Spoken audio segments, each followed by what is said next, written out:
alors que l'actualité de cette fin de semaine est largement américaine, elle est désormais américaine et monétaire, puisqu'hier c'était au tour de la Fed de donner le tempo des marchés financiers, un tempo largement anticipé. La seule inconnue était de savoir si elle baisserait ses taux malgré l'élection de Donald Trump à la Maison-Blanche. Et à l'unanimité de ses 12 membres votants, la Fed a donc décidé une baisse de 25 points de base dans la fourchette de 4,5-4,75% comme attendu par les marchés.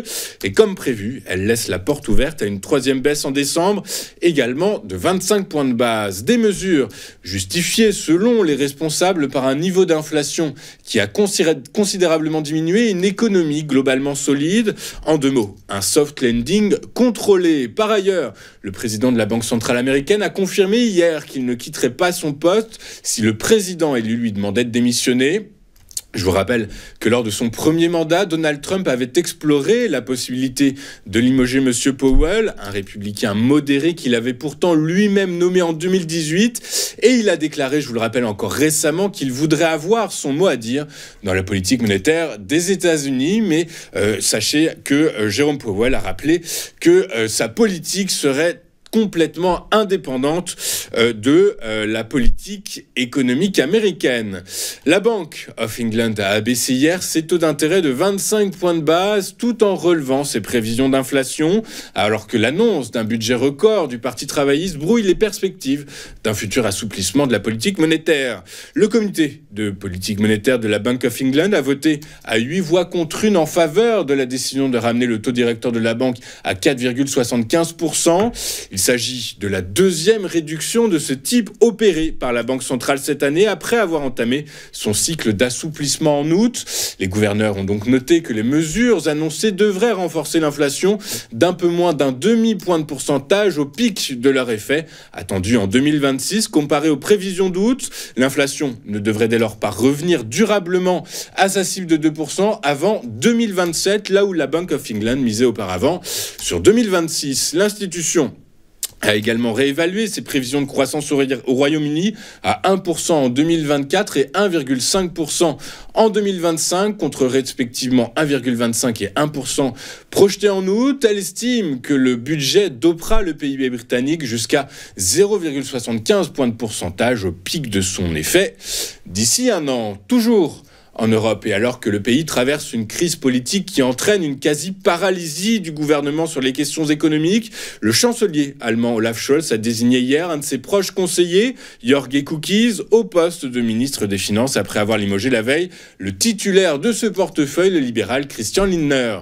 Je vous rappelle que le chancelier allemand subit une pression croissante de l'opposition et des milieux économiques pour quitter le pouvoir sans délai après l'éclatement de sa fragile coalition gouvernementale. Des élections anticipées pourraient se tenir en mars 2025. Une crise politique donc qui a plongé la première économie européenne dans une grave crise économique. Preuve en est, les deux moteurs traditionnels de l'économie outre-Rhin sont en panne sèche, puisque les exportations et la production industrielle allemande ont baissé plus que prévu en septembre. En septembre, les exportations allemandes ont chuté de 1,7% par rapport au mois précédent, un recul plus marqué que les 1,4% anticipés par les analyses sondées par Reuters. En parallèle, la production industrielle, autre pilier de la première puissance économique européenne, a reculé de 2,5% en septembre contre une prévision de 1%. Cette contraction dépasse les attentes des économistes et souligne la pression croissante sur l'industrie allemande. Et pour assombrir un tableau déjà bien angoissant, l'élection de Donald Trump à la Maison-Blanche est une mauvaise nouvelle pour l'industrie allemande. Globalement, dites-vous que les exportations représentent plus de 50% du PIB allemand. Or, le German Economic Institute a fait des calculs. Une augmentation des droits de douane américains de 20% coûterait 180 milliards d'euros à l'économie allemande. Et pour finir ce tour de l'actualité, un peu de légèreté. Vous avez très certainement entendu parler de ce trader français qui a misé plus de 28 millions de dollars sur une victoire de Donald Trump. Eh bien, nous en savons désormais un peu plus sur le plus célèbre anonyme français du moment. En effet, selon le Wall Street Journal, le mystérieux trader est bien français. Son surnom, CTO. Et en pariant sur la victoire du républicain lors du scrutin, il a empoché 50 millions de dollars. Son but, faire de l'argent, selon le journaliste qu'il a interrogé. Il a indiqué avoir commencé à travailler sur l'élection présidentielle américaine au cours de l'été, en analysant mathématiquement les sondages américains. Mais c'est surtout en misant très gros sur la victoire de Trump dans les swing states qu'il a empoché un maximum de gains. Avant de voir ce qu'il s'est passé sur la planète financière, regardons ce à quoi les investisseurs seront attentifs aujourd'hui et écoutez, profitez de ce moment d'accalmie après 15 jours particulièrement agités sur le front de la macro. Le discours de Christine Lagarde sera intéressant à suivre, alors que je vous rappelle, la prochaine réunion de la BCE se tiendra le 12 décembre prochain, sinon pas grand-chose à vous mettre sous la dent. Prenez peut-être un peu de recul et analysez ce que font les grosses mains. Regardons maintenant ce qu'il s'est passé sur les principales places financières de la planète et en Europe. Après les élections US et avant la Fed, les principaux marchés européens ont clôturé en hausse, retrouvant ainsi leur niveau d'avant-victoire de Donald Trump.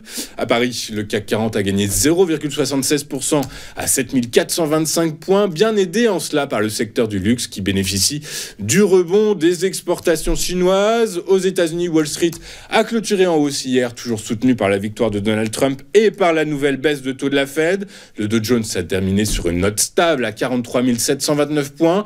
Le S&P 500 a gagné 0,74% à 5 973 points. Quant au Nasdaq Composite, il a lui pris 1,51% à 19 269 points. En Asie, après une ouverture dans le vert, les marchés ont clôturé dans le rouge. Les investisseurs attendent toujours le détail des grandes mesures de relance pour soutenir l'économie chinoise en difficulté, d'autant plus cruciale dans la perspective d'une nouvelle guerre commerciale avec le président élu américain Donald Trump. C'est très certainement pour cette raison que les parlementaires chinois n'ont pas dévoilé le détail de ce plan de mesure, ce plan de relance de l'économie. Je vous rappelle que selon l'issue de ce vote, eh bien, ils anticipaient que le budget soit de 10 à 20% supérieur si c'était Donald Trump qui arrivait à la Maison-Blanche. C'est donc le cas, donc on peut s'attendre qu'aujourd'hui, ils continuent toujours de discuter du fond de ces 10 à 20% supplémentaires, même si, vous le savez, vous l'avez bien compris, le problème aujourd'hui de l'économie chinoise, c'est un problème de demande intérieure, moins de demande extérieure, mais vous le savez, voilà, cette guerre commerciale pourrait, je vous le rappelle, on l'a vu hier, diminuer jusqu'à 80% les flux commerciaux entre les États-Unis et la Chine. Il faut donc modéliser tout ça. Les investisseurs dans l'attente toujours donc des conclusions de ce comité législatif chinois, le comité du Congrès chinois. Dans cet environnement, eh bien, l'indice Hang Seng de Hong Kong a reculé de 0,7% à 20 802 points. L'indice composite de Shanghai a chuté de 0,3% à 3 462 points. Quant à l'indice japonais, le Nikkei, il a lui symboliquement gagné 0,3% à 39 498 points. Sur le marché obligataire en zone euro, le rendement du Bund à 10 ans a pris un peu plus de 4 points de base à 2,435%. Celui du taux à 2 ans a gagné un peu plus de 2,5 points de base à 2,21%. Le rendement de l'OAT à 10 ans a lui pris 3,1 points de base à 3,204%. Le rendement français à 2 ans a lui pris 1,3 points de base à 2,368%. À l'heure de la clôture à Wall Street, le rendement de référence à 10 ans se négociait à 4,341% contre 4,42% la veille. Le rendement américain à 2 ans, a perdu, lui, 7 points de base à 4,194%.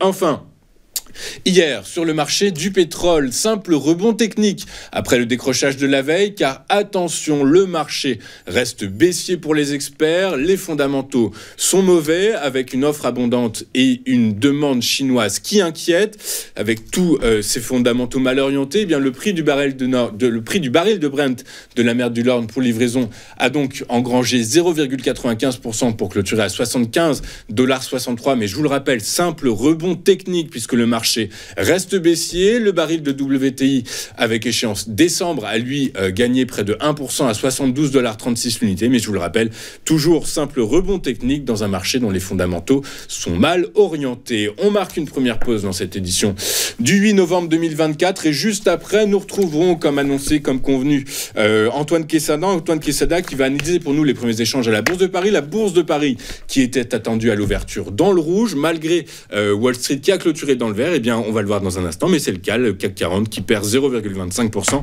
à 7408 points. À tout de suite sur Téléfinance.